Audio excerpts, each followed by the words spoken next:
Hello there, Leo sign. Welcome to your monthly reading. So this reading is for the month of June. Love reading for Leo, Sun, Moon, Rising, Venus. Leo, hindi lahat ng Leo maka-resonate sa reading na to. So takes what resonates and leave the rest.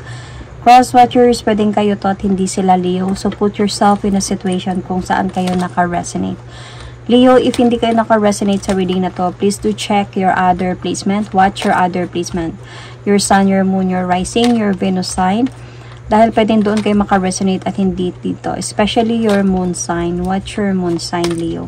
So, Leo, titignan natin ano yung pwede mangyari this month of June. Love reading sa inyo. Titignan muna natin if what is happening right now, Leo. Leo, Sun, Moon, Rising, Venus.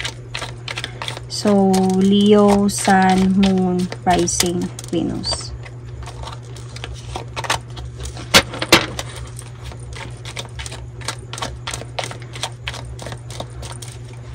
Leo, Sun, Moon, Rising, Venus.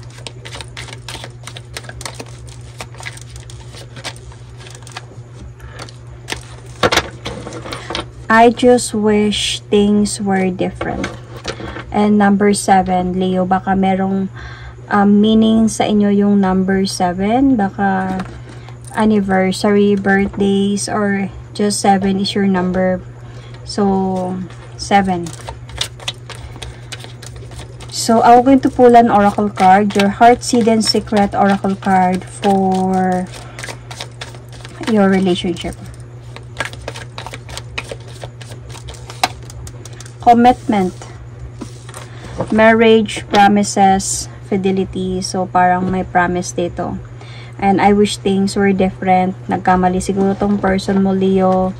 So, tignan natin sa side mo. This is the Island Time Wellness Oracle card for you, Leo.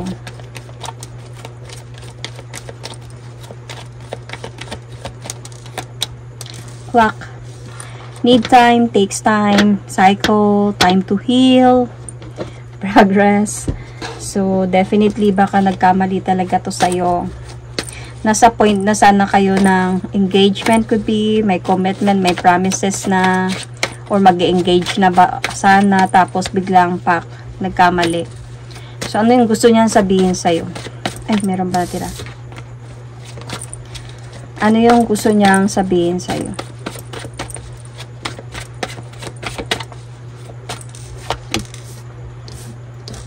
Pinipilit kong kalimutan ka na walay na pala kayo. Kasi Leo ba naman?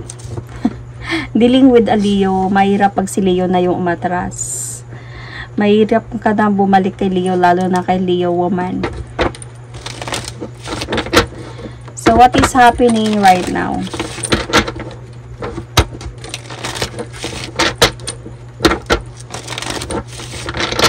Leo, Sun, Moon, Rising, Venus. Leo, June, love reading. What is happening right now, Leo? What is happening right now?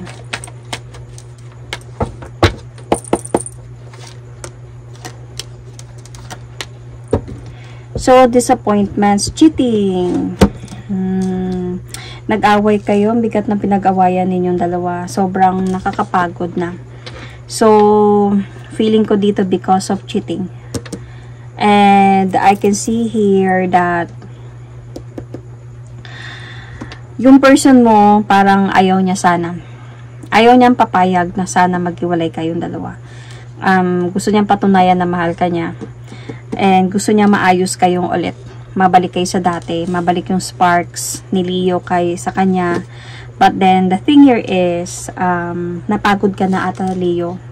Napagod ka na ipagtanggol yung relasyon, ipagtanggol yung sarili mo, ipagtanggol siya sa mga kaibigan mo, could be sobrang na-depress ka na sa mga nangyari or nagkakaroon ka na ng anxiety, halos hindi ka na nakakatulog sa gabi. So, yung person mo, dumating na din kasi sa point na aalis ka na sana talaga. Rest. Siguro feeling ko dahil nga parang napagod ka na, you just really wanted to drop the swords and just surrender the fight and walk away. Big sabihin nito, hindi lang kayo once na nag-away nito. Parang lagi na parang trinay mo yung best mo talaga dito na patawarin siya pero hindi na kaya. Kasi parang mag-move forward ka na sana never look back from this. Napatawad mo pa to siya. Lumingon ka pa. Kaya lang, dumating talaga sa point na naiipit ka na, ikaw mismo naiipit ka na sa sitwasyon. Naiipit ka na sa mga nangyayari. So, napagod ka na din talaga. Napagod kang lumaban, napagod kang mag-antay sa pagbabago niya. So, this is you, could be Leo, na dahan-dahan na nakakaramdam ka na ng coldness sa pagsasama ninyong dalawa ng person na to. So, kaya ikaw na mismo na siguro yun sa point na pinatawad mo siya or pinagbigyan mo siya, pinaglaban mo siya kahit papano. Dahil sa may mga promise sana kayo na magpakasal, ganon. Tapos, biglang ganyan. Parang sa'yo na, ayoko na. Parang, yan mo na yung engagement na yan. Yan mga promise na yan, wala naman natutupad. So, let's see more. Kaya hiwalay kayo ngayon. And bumabalik siya ngayon. Bakit ba siya bumabalik? Sabi niya, I just wish things were different. So, nagsisi siya sa mga nagawa niya dito, Leo.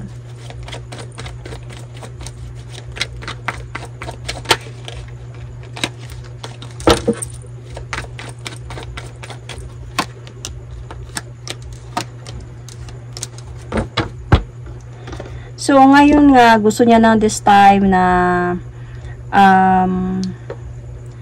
to build a new empire with you. Gusto niya dito na maging matured na hinto na yung pag-aaway ninyong dalawa. Kasi sa totoo lang, gumulo talaga din to sa isipan niya. Na-stress din siya sa mga nangyari.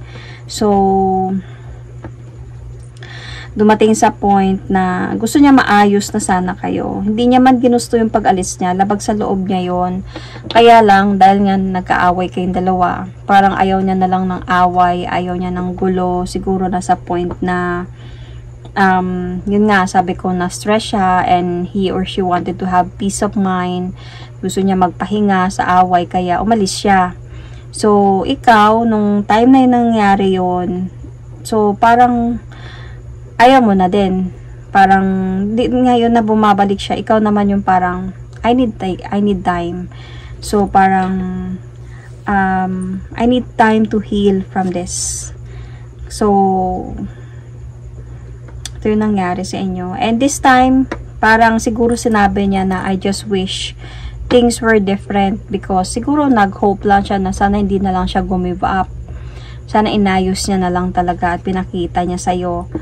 Naging matured siya enough to show you that kaya niyang ipaglaban yung relasyon ninyo without giving up. So, kasi he or she wanted to offer you new beginning, second chance. He's talking to you, communicating with you again. Kaya lang, para sa'yo kasi, ang bigat ng binigay mo sa akin, sobra akong nasaktan sa ginawa mo, tas umalis ka pa. So, yun. Ano yung nangyayari ngayon? I mean, ano yung feeling ng person mo ngayon? Para sa'yo, para sa sitwasyon ninyo. So, you might be dealing with Aries, Libra, Leo, same Leo, or might be this is you, Aquarius, Sun, Moon, Rising, Venus. So, let's see. Ano yung nararamdaman niya para sa'yo?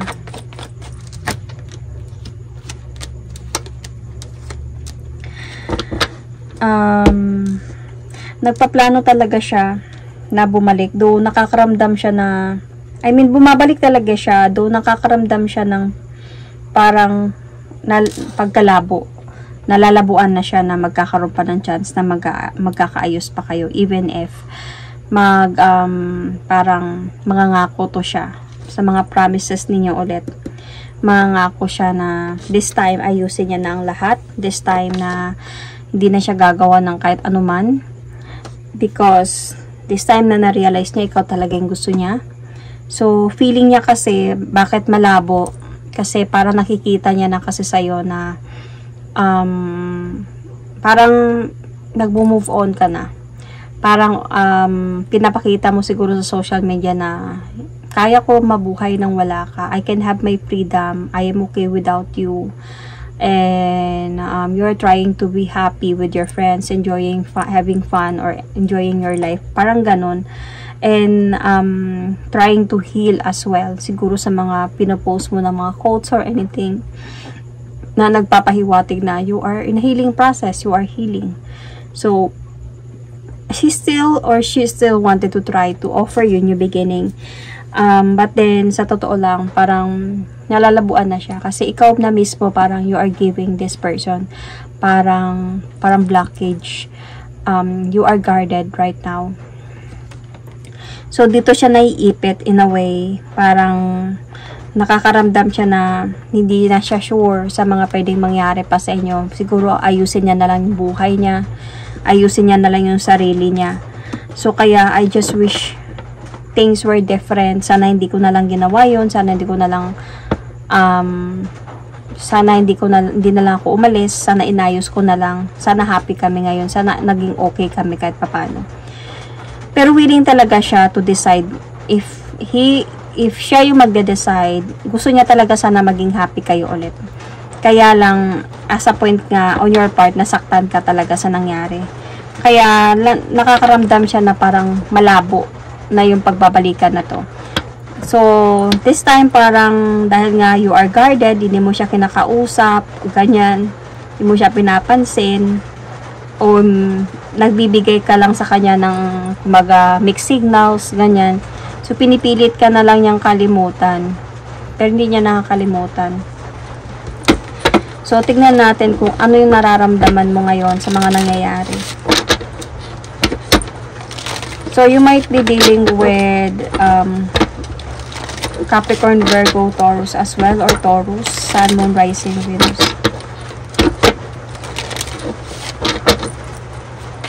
You might have Pisces in your chart, or Aries, Sagittarius, Leo. Might be this is you, Leo, in your chart. So, ano yung nararamdaman mo sa mga nangyayari ngayon?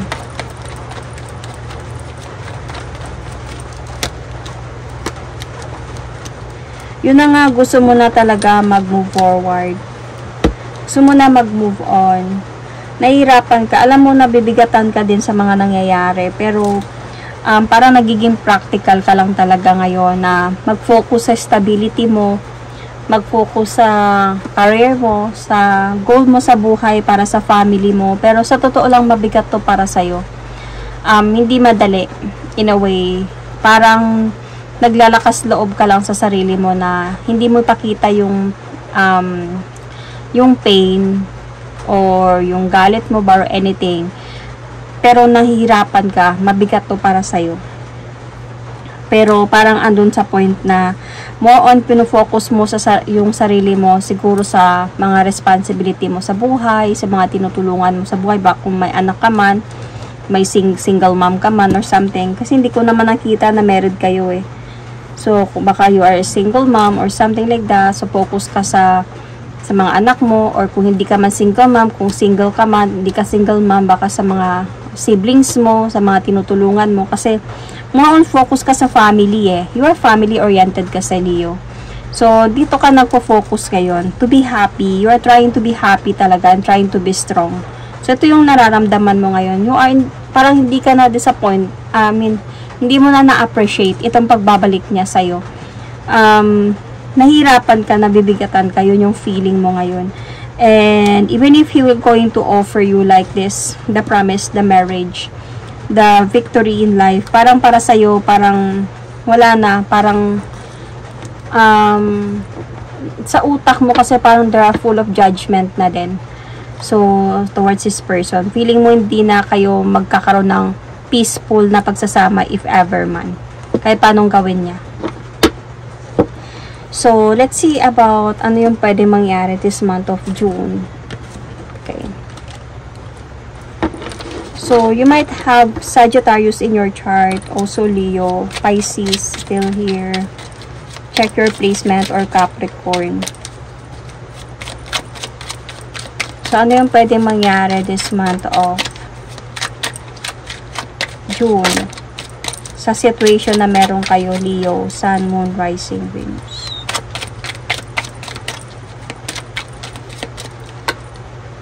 Wait daw. 7 na naman. So, might be yung 7 is somehow special number ninyo. Could be, but if hindi naman, it's okay. It doesn't matter. Okay? So, let's see. Relationship, heart's hidden secret in the future or this month of June. Ecstasy, chasing, thrills, excitement, good time. So, might be this person will going to chase on you. And parang siguro sabi niya, wait, wag muna, wag kang umalis. Wag muna tayo umuwi. Char. This is on your part. Island Time Wellness Oracle card. Golden Mirror, self-absorbed narcissist, one-sided relationship, love bombing. So, let's see. Ano yung pwedeng gusto niya sabihin sa'yo this month of June?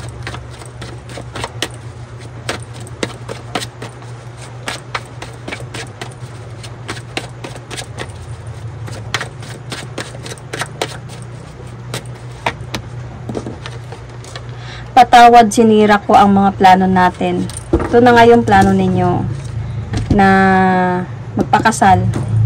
So, sinira niya ito. So, feeling ko, since you are giving this person na mixed signals, this person is chasing you talaga, wanted to try to come back to you talaga na ayusin natin to. Pero, feeling ko, yung trato mo sa kanya kasi dito is nag-iba na.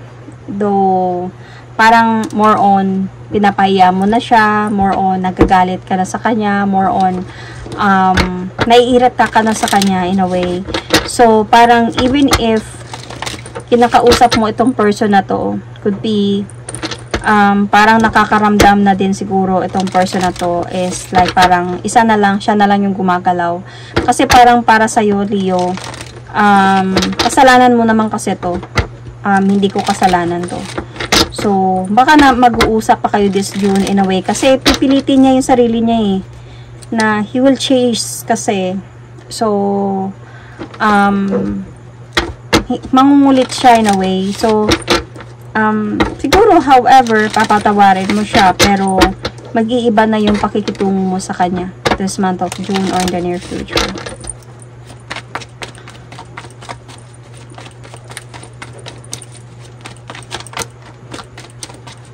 So, ano yung pwede mangyari? See?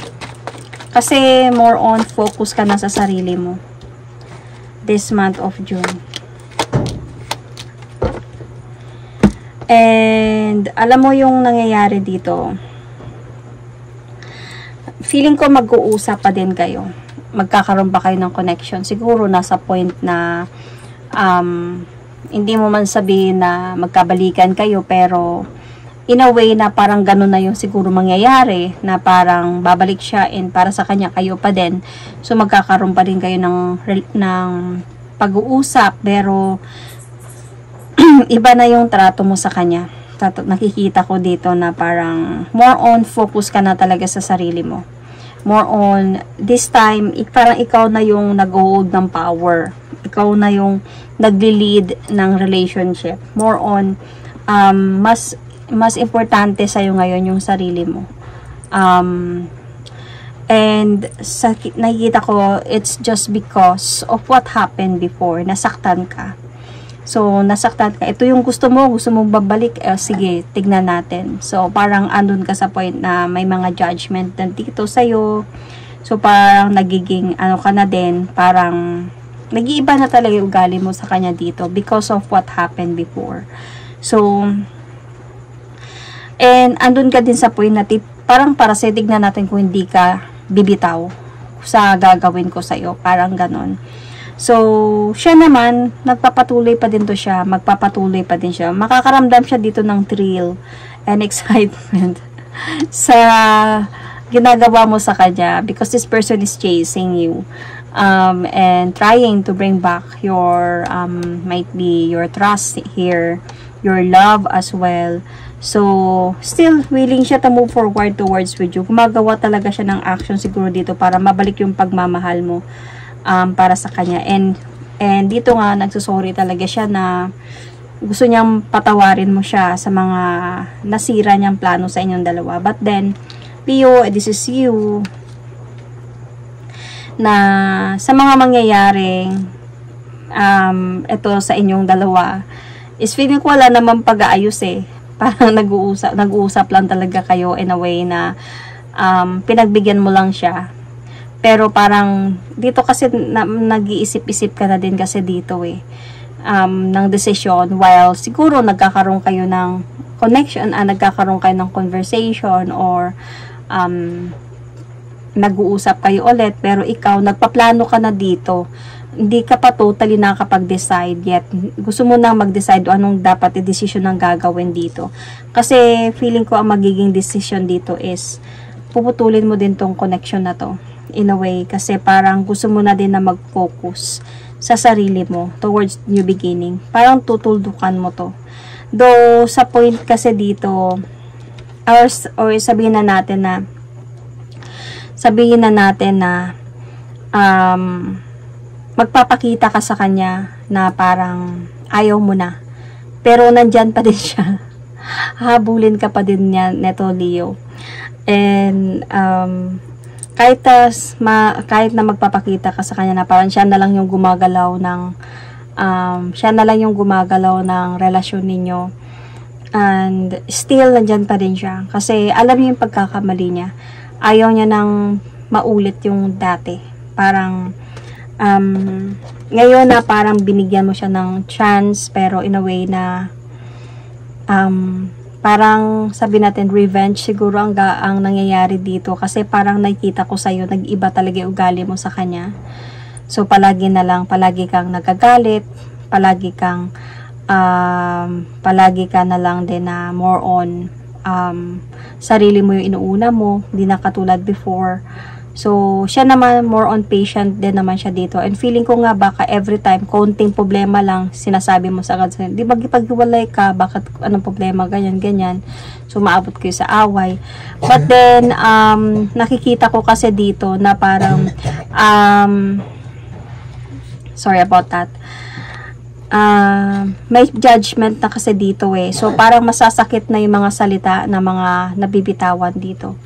So, masasakit na parang insulto, kumbaga. Pero, feeling ko sa person mo, hindi siya give up sa'yo. Hindi siya give up. Parang dito nga na gusto niya pa din tutuparin yung pangako niya sa'yo na pakakasalan ka. So, mag-aantay pa din talaga siya kung kailan maayos yung mga nawasak sa inyong dalawa.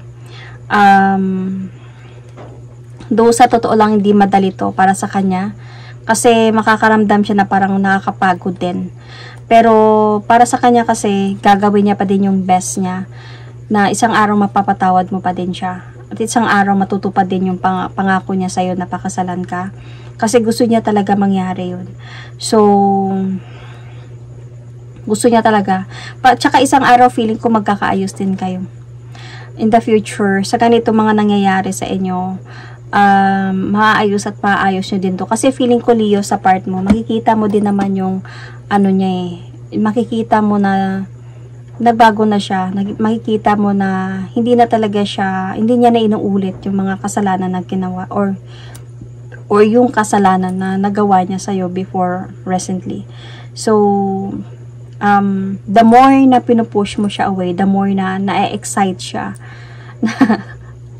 nahabulin ka in a way. So until sa napatawad po din to siya dito, Leo, I can see in the future, I can see the Two of Cups and the marriage card. There's a possibility baka siya pa din yung mapapakasawa mo, kasi dito, oh wait, kaya ko to, kaya natin to, sige, parang sinabi niya, sige, yan yung gusto mo, sige, na-excite ako, natitrill siya sa pinapakita mo sa kanya. So baka ano to, baka Aries to.